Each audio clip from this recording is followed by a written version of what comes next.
I used to go under this old project called Alexa, which was flawed for a variety of reasons, including Amazon came out, and that really was the nail in the coffin. But for me, I was trying to do a lot of things. I was trying to be sexy. I was trying to be electronic and big drops and big flashy things. And none of that was intrinsically me. And I remember my friend in his room was the first one to pitch the idea, not pitch, but he called me. I will never forget that phone call late at night. He said, "Hey, I have this idea.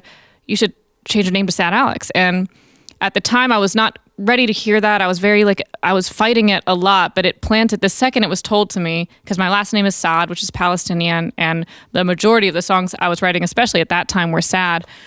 It planted this seed that just festered in my brain for the longest time. And I still had to go through a lot. I went through that whole Alexa project, making songs and trying these things that didn't work. And then eventually, once I think I worked through all of that and got to the kind of stopping place with it and realized, I was like, you know what? That's not who I am. I need to try to do something that feels like more me. Because at the end of the day, doing music is so hard. If you're not going to be yourself while you do it, don't make it any harder than it already is. I think the most notable thing when I rebranded and changed my name to Sad Alex and started putting out, that was a change in the branding and how I made everything look and how I made everything sound and how I wrote the songs too. And I really just fundamentally was just trying to do it from an honest place. What feels like me? What can I wake up every day and post and do all the things I need to do as an artist and just make it feel like me? Because for me, that's where it's easiest and pretty much the only way I think that it can really sustain.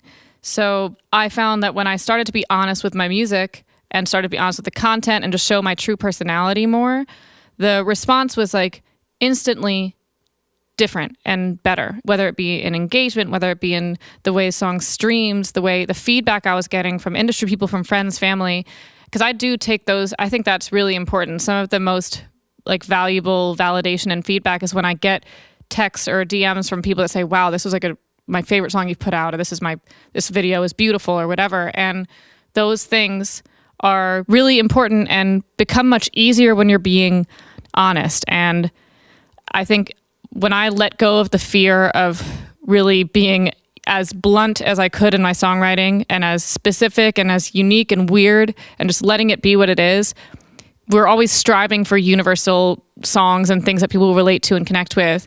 But sometimes when you're striving to be universal, you can actually become less universal. When you're trying to be too broad, you actually can relate to no one, especially yourself. If you don't feel like you're writing a song that's honest, it's probably not going to sound honest either. So I think for songwriting, the second I decided to really just write true stories that were true to me, it then inherently became true to the listeners and everybody else. And I was able to achieve that connection without even trying to, which I think is 100% the best way to approach writing for your artist project.